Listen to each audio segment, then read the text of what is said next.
আজ পড়ব রবীন্দ্রনাথ ঠাকুরের সহজ পাঠ দ্বিতীয় ভাগের অষ্টম পাঠ থেকে। পড়ি। আরমানি গির্জের কাছে আপিস, যাওয়া মুশকিল হবে। পূর্ব দিকের মেঘ ইস্পাতের মতো কালো, পশ্চিম দিকের মেঘ ঘন নীল। সকালে রৌদ্র ছিল, নিশ্চিন্ত ছিলাম। দেখতে দেখতে বিস্তর মেঘ জমেছে। বাদলা বেশিক্ষণ স্থায়ী না হলে বাঁচি। শরীরটা অসুস্থ আছে, মাথা ধরেছে, স্থির হয়ে থাকতে পারছি নে। আপিসের ভাত এখনো হলো না। উনানের আগুনটা উস্কিয়ে দাও ঠাকুর, আমার ঝোলে যেন লঙ্কা না দেয়। বঙ্কিমকে আমার অঙ্কের খাতাটা আনতে বলো। দোতলা ঘরের পালঙ্কের উপর আছে। কঙ্কা খাতা নিয়ে খেলতে গিয়ে তার পাতা ছিঁড়ে দিয়েছে। এই পাঠটিতে রেফের ব্যবহার যেমন আছে আরমানি গির্জে, তেমনি বিভিন্ন যুক্ত ব্যঞ্জনবর্ণের ব্যবহার রয়েছে আরও, যেমন দন্তের শয় পয়, তালবস শয় চয়, দন্তের শয় তয়, দন্তের শয় থয়, ওয়ায় কয়। এই দেখো, দন্তের শয় থয়। আবার একটা রয়েছে স্থায়ী, এই যে শব্দটা তৈরি হলো। আর হয়েছে দন্তের শয় থয় দিয়ে স্থির। আর কি রয়েছে? অসুস্থ, এই যে অসুস্থ। আর ওয়ায় কয় দিয়ে রয়েছে লঙ্কা, অঙ্ক, পালঙ্ক, কঙ্কা, এই রকম শব্দ। এছাড়াও রয়েছে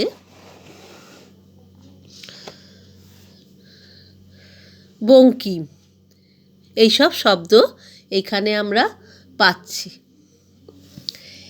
এইটা একটা অফিসে যাবার আগে কীরকম অবস্থা হয় একটা ঘরে, সেই রকম সেটা লিখেছে। কি না, ঠাকুরকে বলো যেন লঙ্কা না দেয়, ঝাল খায় না তাই। তারপর কি হচ্ছে, দোতলা থেকে তার অঙ্কের খাতাটা আনতে বলো। সেই খাতাটা কে করেছে না, কোনো ছোট্ট একটা তোমাদের মতো মেয়ে আছে, তোমাদের মতো ছোট মেয়ে, সে কি করেছে, তার খাতাটার পাতা ছিঁড়ে দিয়েছে। কিন্তু তার শরীরটা ভালো নেই, অসুস্থ বোধ করছে। তাই বৃষ্টি পড়ছে, তো বৃষ্টি হচ্ছে, সেই বৃষ্টি হবার সম্ভাবনা রয়েছে, বিস্তর মেঘ জমেছে। তাই ভাবছে যদি বৃষ্টিটা না হয় তবে নিশ্চিন্ত। এই থেকে ছোট ছোট প্রশ্ন হতে পারে। কী রকম প্রশ্ন না, দোতলার ঘরের পালঙ্কের ওপর কিসের খাতা রয়েছে না, অঙ্কের খাতা। কে অঙ্কের খাতার পাতা ছিঁড়ে দিয়েছে না, কঙ্কা পাতা ছিঁড়ে দিয়েছে। এই রকম একটা ছোট ছোট প্রশ্ন আর ছোট ছোট উত্তর এইভাবে দিতে হবে। লেখাও প্র্যাকটিস করতে হবে। নবম পাঠের ছবিটা দেখো কি সুন্দর। একটা খাটিয়া মতো একটা খাট, তাতে একটা বয়স্ক মানুষ বসে আছে, তার সঙ্গে একটা ছোট বাচ্চা মেয়ে বসে আছে। এদিকে একজন এসছে, সে বষ্টুমি, সে গান গাইবে বলে এখানে তাকে ডেকে এনেছে ঘরের মধ্যে। আচ্ছা, এইবার পাঠটি পড়ি। বৃষ্টি নামলো দেখছি, সৃষ্টিধর ছাতাটা খুঁজে নিয়ে আয়, না পেলে ভারী কষ্ট হবে। কেষ্ট শিষ্ট শান্ত হয়ে ঘরে বসে থাকো, দুষ্টামি করো না, বৃষ্টিতে ভিজলে অসুখ করবে। সঞ্জীবকে বলে দেব তোমার জন্যে মিষ্টি লজেঞ্জুস এনে দেবে। কাল যে তোমাকে খেলার খঞ্জনি দিলাম, সেটা হারিয়েছ বুঝি। ও বাড়ি থেকে রঞ্জনকে ডেকে দেব, সে তোমার সঙ্গে খেলা করবে। কাঞ্জিলাল, ব্যাঙগুলো ঘরের মধ্যে আসে যে, ঘর নষ্ট করবে। ওরে তুষ্টু, ওদের তাড়িয়ে দে। ঘন মেঘে সব অস্পষ্ট হয়ে এলো, আর দৃষ্টি চলে না। বষ্টুমি গান গাইতে এসেছে। ওকে নিষ্ঠুর হয়ে বাইরে রেখো না, বৃষ্টিতে ভিজে যাবে, কষ্ট পাবে। এই পাঠটিতে পেট কাটা মধ্যাহ্ন শয়টয়, পেট কাটা মধ্যাহ্ন শয়টয় এই যুক্ত ব্যঞ্জন বর্ণ ব্যবহার করে শব্দ তৈরি করা হয়েছে, আর করা হয়েছে ইয় বর্গের জয়। এই ইয় বর্গের জয়, এই দুটো যুক্ত ব্যঞ্জন বর্ণ দিয়ে শব্দ তৈরি হয়েছে এই নবম পাঠে। আর গল্পটা কী নিয়ে লেখা হয়েছে? বাইরে বৃষ্টি এসে গেছে। আর কি হয়েছে? এটা একটা গ্রামাঞ্চল, নইলে কি করে ব্যাঙ চলে আসবে বলছে, ব্যাঙ চলে আসবে বলছে। আর একজন বষ্টুমি গান গাইতে আসে, তাকে ঘরের বাইরে দাঁড় না করিয়ে রেখে, কারণ বৃষ্টি হচ্ছে তো, ভিজে গেলে তার শরীর খারাপ করবে, কষ্ট হবে, তাই জন্যে তাকে ঘরের মধ্যে ডেকে নিয়ে আসতে বলছে। আর ইয় বর্গের জয় দিয়ে কতগুলো শব্দ এখানে রয়েছে দেখো। লজেন্স জুস, লজেন্স জুস কী বলো তো? আমরা যে লজেন্স বলি না, তাকেই আগেকার দিনে লজেন্স জুস বলতো। তারপর আরও রয়েছে খঞ্জনি, সঞ্জীব, সঞ্জীব কথাটা রয়েছে। হ্যাঁ, এইবার আরও রয়েছে কাঞ্জিলাল, রঞ্জন, দুটো ছেলের নাম, তাতেই দুটো ইয় বর্গের জ। এখানে দেখো পেটকাটা মধ্যাহ্ন শয়টয়, বষ্টুমি, পেটকাটা মধ্যাহ্ন শয়টয় যেমন রয়েছে, পেটকাটা মধ্যাহ্ন শয়ঠয়ও রয়েছে। নিষ্ঠুর, বষ্টুমি, এইভাবে শব্দ তৈরি হয়েছে। তাহলে এইটা গেল নবম পাঠ। এরপরে রয়েছে একটা সুন্দর ছড়া, ছড়াটা পড়ি। রবীন্দ্রনাথ ঠাকুরের কবিতাগুলো যে কী সুন্দর, যেমন তাতে বর্ণনা, তেমনই তাতে ছন্দময়, সুরযুক্ত, যেন সুরেলা ছন্দ একটা কবিতার মধ্যে থাকে, যাতে কি ছোটরাও যখন আবৃত্তি করে বা পড়ে খুব সুন্দর শুনতে লাগে। তোমরা এগুলো মুখস্থ করে রাখবে, যেমন আবৃত্তি করবে, আর তার মধ্যে থেকে ছোট ছোট প্রশ্ন করলে সেটাও দিতে পারো। আচ্ছা, কবিতাটা পড়ি। সেদিন ভোরে দেখি উঠে, বৃষ্টি বাদল গেছে ছুটে, রোদ উঠেছে ঝিলমিলিয়ে বাঁশের ডালে ডালে, ছুটির দিনে কেমন সুরে পুজোর সানাই বাজায় দূরে, তিনটে শালিক ঝগড়া করে রান্নাঘরের চালে, শীতের বেলায় দুই প্রহরে দূরে কাঁদে ছাদের পরে, ছোট্ট মেয়ে রোদ্দুরে দেয় বেগনি রঙের শাড়ি, চেয়ে চেয়ে চুপ করে রই, তেপান্তরের পার বুঝি ওই, মনে ভাবি ওইখানেতেই আছে রাজার বাড়ি, থাকতো যদি মেঘে ওরা পক্ষীরাজের বাচ্চা ঘোড়া, তক্ষুনি যে যেতেম তারে লাগাম দিয়ে কষে, যেতে যেতে নদীর তীরে ব্যঙ্গমা আর ব্যঙ্গমীরে, পথ শুধিয়ে নিতেম আমি গাছের তলায় বসে। এই দেখো, এখানে এমন কয়েকটা শব্দ রয়েছে যেগুলোর মানে হয়তো তোমরা জানো না। যেমন দেখো, তেপান্তর, পক্ষীরাজ, ব্যঙ্গমা, ব্যঙ্গমী। তাহলে কি কি শব্দ? তেপান্তর, পক্ষীরাজ। তেপান্তর মানে হলো তিন, পান্তর কথাটা এসছে প্রান্ত থেকে, প্রান্ত, তেপান্তর তিনটি মাঠের সমান যে মাঠ, তেপান্তরের পার বুঝি ওই, তিনটি মাঠের সমান একটা বড় মাঠ।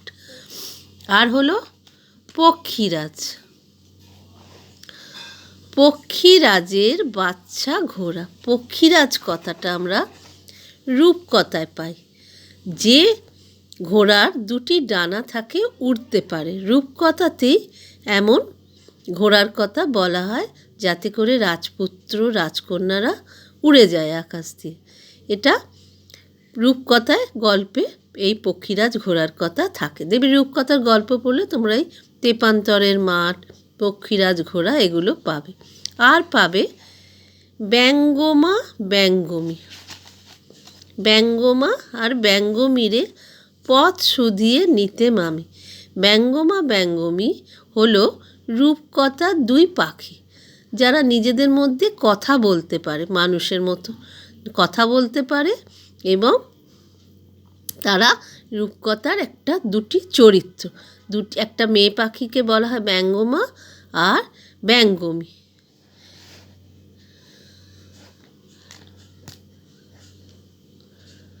এটা ওয়াই গয় হবে, ব্যঙ্গমা আর ব্যঙ্গমী। এইগুলো কিন্তু দেখো যুক্ত ব্যঞ্জনবর্ণ সবকটাতেই রয়েছে। তেপান্তরে দন্তের নয় তয়, পক্ষীরাজে কয় মূর্ধন্য শয়, ব্যঙ্গমা ব্যঙ্গমীতে ওয়াই গয় ওয়াই গয়। এইভাবে রয়েছে। আরও রয়েছে দেখো বাচ্চা ঘোড়া, বাচ্চা ঘোড়া, বাচ্চা চয় ছয়। এখানে রয়েছে বাচ্চাতে রয়েছে চয় ছয়। কবিতার মধ্যেও ছড়াটার মধ্যেও আমরা অনেকগুলি যুক্ত ব্যঞ্জনবর্ণ আর রূপকথার একটা গল্প আমরা এইখানে যেন পড়তে পাচ্ছি। তাহলে এটা যেমন এইসব তেপান্তর, পক্ষীরাজ এর মানে দিয়ে দিতে পারে, ছোট ছোট মানে, আর আবৃত্তি করতে পড়তে পারে, স্কুলে মুখস্থ বলতে হতে পারে। এইটা ছড়াটা এভাবে, এই ছড়াটা ভালো করে মুখস্থ করবে। এবার আমরা পরের পাঠে চলে যাচ্ছি। দশম পাঠ। দশম পাঠে দেখো একটা ঘোড়ার গাড়ি করে একটা মানুষ যাচ্ছে।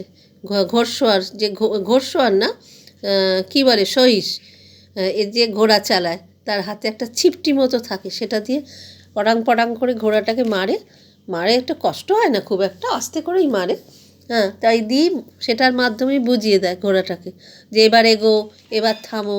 এভাবে তারা ঘোড়া গাড়ি চালায়।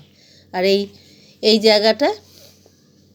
জায়গাটায় মানুষ বসে পেছন দিকে, আর এই সহিসটা সামনে বসে এই হাতের এই সরু কাঠি মতো চিপটিটা দিয়ে ঘোড়াটাকে চালায়। এভাবে ঘোড়ার গাড়ি চলত। আচ্ছা, এবার দশম পাঠটা পড়ি। দশম পাঠটা কিন্তু একটু বড় আছে। এত রাত্রে দরজায় ধাক্কা দিচ্ছে কে? কেউ না, বাতাস ধাক্কা দিচ্ছে। এখন অনেক রাত্রি। উল্লাপাড়ার মাঠে শেয়াল ডাকছে, হুক্কা হুয়া। রাস্তায় ও কি এক্কা গাড়ির শব্দ, না মেঘ গুড়গুড় করছে? উল্লাস, তুমি যাও, দেখো তো কুকুরের বাচ্চাটা বড় চেঁচাচ্ছে, ঘুমোতে দিচ্ছে না, ওকে শান্ত করে এসো। ওটা কিসের ডাক উল্লাস? অশ্বত্থ গাছে পেঁচার ডাক। উচ্ছের ক্ষেত থেকে ঝিল্লি ওই ঝিঝি করছে। দরজার পাল্লাটা বাতাসে ধরাস ধরাস করে পড়ছে। দরজার পাল্লাটা ধরাস ধরাস করে পড়ছে, বন্ধ করে দাও। ওটা কি কান্নার শব্দ, না রান্নাঘর থেকে বিড়াল ডাকছে? যাও না উল্লাস, থামিয়ে দিয়ে এসো গে, আমার ভয় করছে। বড় অন্ধকার, ভজ্জুকে ডেকে দিই। ছি ছি উল্লাস, ভয় করতে লজ্জা করে না? আচ্ছা, আমি নিজে যাচ্ছি, আর তো রাত নেই, পূব দিক উজ্জ্বল হয়েছে। ও ঘরে বিছানায় খুকি চঞ্চল হয়ে উঠল। বাঞ্ছাকে ধাক্কা দিয়ে জাগিয়ে দাও। বাঞ্ছা শীঘ্র আমার জন্যে চা আনুক আর কিঞ্চিত বিস্কুট। আমি ততক্ষণ মুখ ধুয়ে আসি। রক্ষামণি থাক খুকুর কাছে। তুমিও সাজসজ্জা করে তৈরি থাকো উল্লাস। বেড়াতে যাব, উত্তম কথা, কিন্তু ঘাস ভিজে কেন? এক পত্তন বৃষ্টি হয়ে গেল বুঝি। এবার লণ্ঠনটা নিভিয়ে দাও, আর মন্টুকে বলো বারান্দা পরিষ্কার করে দিক। এক্ষুনি রেভারেন্ড এন্ডারসন আসবেন। পণ্ডিত মশায়েরও আসবার সময় হলো। ওই শোনো, কুণ্ডুদের বাড়ি ঢং ঢং করে 6টার ঘণ্টা বাজে।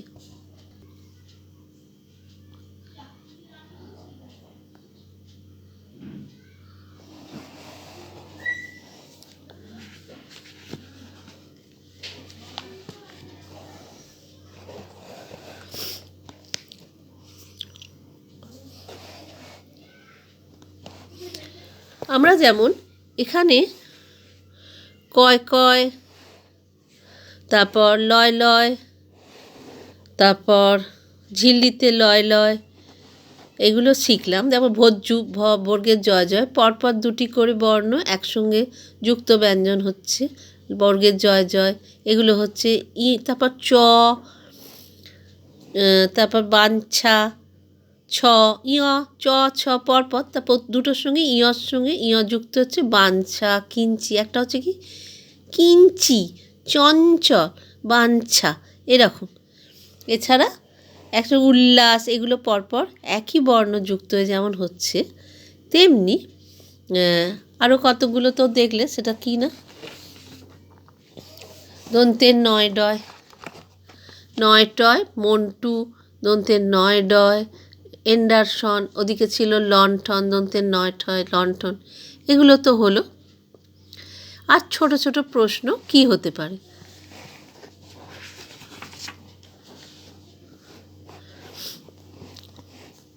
শিয়াল কোথায় ডাকছে? শিয়াল উল্লাপাড়ার মাঠে ডাকছে। হ্যাঁ। ঝিল্লি কীরকম আওয়াজ করে? ঝিল্লি আওয়াজ করে ঝি ঝি করে। পেঁচা কোন গাছে ডাকছে? অশ্বত্থ গাছে পেঁচা ডাকছে। পাশের ঘরের বিছানায় কে শুয়ে আছে? পাশের ঘরের বিছানায় খুকি শুয়ে আছে। আর বাঞ্ছাকে কি আনতে বলবে? চা আর বিস্কুট আনতে বলবে। এইভাবে ছোট ছোট প্রশ্নে ছোট ছোট উত্তর লিখতে হবে। 10ম পাঠের পরই আবার একটা কবিতা। কবিতা আর পাঠ নিয়েই এই দ্বিতীয় ভাগ। আমি পড়ি, তোমরা মুখস্থ করবে এবং বারবার পড়বে। আকাশ পারে পূবের কোণে, কখন যেন অন্য মনে ফাঁক ধরে ওই মেঘে। মুখের চাদর সরিয়ে ফেলে বন্ধ চোখের পাতা মেলে আকাশ ওঠে জেগে। ছিঁড়ে যাওয়া মেঘের থেকে পুকুরে রোদ পড়ে বেঁকে, লাগায় ঝিলিমিলি। বাঁশবাগানের মাথায় মাথায়, তেঁতুল গাছের পাতায় পাতায় হাসায় খিলিখিলি। হঠাৎ কিসের মন্ত্র এসে ভুলিয়ে দিলে এক নিমিষে বাদল বেলার কথা। হারিয়ে পাওয়া আলোটিরে নাচায় ডালে ফিরে ফিরে ঝুমকো ফুলের লতা। এরপর এলো একাদশ পাঠ। একাদশ পাঠে আমরা কি দেখছি? একাদশ পাঠে কয় তয়, কয় তয় যুক্তবর্ণ। ভক্তরাম, শক্তিনাথ, শক্তু সিং, হ্যাঁ, আর আছে রফলা। রফলার ব্যবহার, এইটা আগে আমরা দেখেছি রেফের ব্যবহার, সেটাতেও রয়ের রেফ, উপর দিকে রেফ, আর এটা হলো তলায় রফলা। কয় রফলা রয়েছে, পয় রফলা আছে, গয় রফলা আছে। দেখো তালবস্বর মিশ্র, আক্রম মিশ্র, তালবস্বয় রফলা আছে। এইরকম দিয়ে একটা বেশ বড় সড়ো পাঠ এটা, একাদশ পাঠটা। এটা একটা শিকারের গল্প, বাঘ খুঁজতে যাওয়ার গল্প। শোনো, ভাল লাগবে। ভক্তরামের নৌকো শক্ত কাঠের তক্তা দিয়ে তৈরি। ভক্তরাম সেই নৌকো সস্তা দামে বিক্রি করে। শক্তিনাথ বাবু কিনে নেন। শক্তিনাথ আর মুক্তিনাথ 2 ভাই, যে পাড়ায় থাকেন তার নাম জেলে বস্তি। তার সামনে বাড়ি খুব মস্ত, সামনে নদী, পিছনে বড় রাস্তা। তার দারোয়ান শক্তু সিং আর আক্রম মিশ্র রোজ সকালে কুস্তি করে। শক্তিনাথবাবুর চাকরের নাম অক্রুর। এ দেখো, কয়রা ফলা দীর্ঘ, অক্রুর। তার বড় ছেলের নাম বিক্রম, ছোট ছেলের নাম শক্রনাথ। কয়রা ফলা, তালবস্য, কয়রা ফলা, দন্তের নয়াকার থ, শক্রনাথ। শক্তিবাবু তার নৌকো লাল রং করে নিলেন। নৌকোর তার নাম দিলেন রক্তজবা। তিনি মাঝে মাঝে নৌকোয় করে কখনো তিস্তা নদীতে, কখনো আত্রাই নদীতে, কখনো ইচ্ছামতিতে বেড়াতে যান। একদিন অঘ্রাণ মাসে পত্র পেলেন, বিপ্রগ্রামে বাঘ এসেছে। শিকারে যাত্রা করলেন। সেদিন শুক্রবার, শুক্লপক্ষের চন্দ্র সবে অস্ত গেছে। আক্রম বন্দুক নিয়ে চলল, আর দুটো বল্লম ছিল, সিন্ধুকে ছিল গুলি বারুদ। নদীতে প্রবল স্রোত। বেলা যখন 2 প্রহর, নৌকো নন্দগ্রামে পৌঁছল। রৌদ্র ঝাঁ ঝাঁ করছে।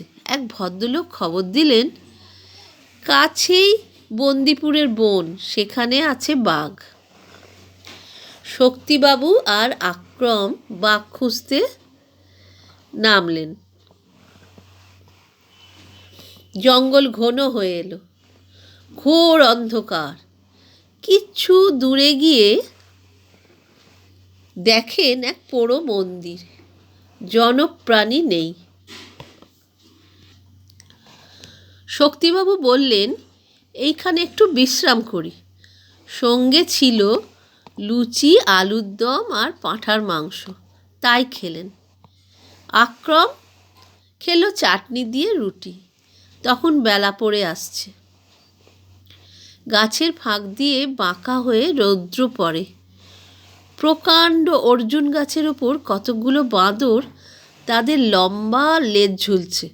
শক্তিবাবু কিছু দূর গিয়ে দেখলেন একটা ছোট সোঁতা, তাতে 1 হাঁটুর বেশি জল হবে না, তার ধারে বালি। সেই বালির উপর বড় বড় থাবার দাগ, নিশ্চয়ই বাঘের থাবা। শক্তিবাবু ভাবতে লাগলেন, কি করা কর্তব্য। অঘ্রাণ মাসের বেলা, পশ্চিমে সূর্য অস্ত গেল। সন্ধ্যা হতেই ঘোর অন্ধকার। কাছে তেঁতুল গাছ, তার উপরে দুজনে চড়ে বসলেন। গাছের গুঁড়ির সঙ্গে চাদর দিয়ে নিজেদের বাঁধলেন, পাছে ঘুম এলে পড়ে যান। কোথাও আলো নেই, তারা দেখা যায় না, কেবল অসংখ্য জোনাকি গাছে গাছে জ্বলছে। শক্তিবাবুর একটু নিদ্রা এসেছে। এমন সময় হঠাৎ ধপ করে একটা শব্দ হওয়াতে চমকে জেগে উঠলেন। দেখলেন কখন বাঁধন আলগা হয়ে আক্রম নিচে পড়ে গেছে। শক্তিনাথ তাকে দেখতে তাড়াতাড়ি নেমে এলেন। হঠাৎ দেখেন কাছেই অন্ধকারে দুটো চোখ জলজল করছে। এই যে দেখো, চোখ জলজল করছে। কি সর্বনাশ, এ তো বাঘের চোখ। বন্দুক তোলবার সময় নেই। ভাগ্যে দুজনের কাছে দুটো বিজলি বাতির মশাল ছিল। সে দুটো যেমনি হঠাৎ জ্বালানো, অমনি বাঘ ভয়ে দৌড় দিলে। সে রাত্রি আবার দুজনের গাছে কাটল। পরের দিন সকাল হলো, কিন্তু জঙ্গলের মধ্যে রাস্তা মেলে না। যতই চলে জঙ্গল বেড়ে যায়। গায়ে কাঁটার আঁচড় লাগে, রক্ত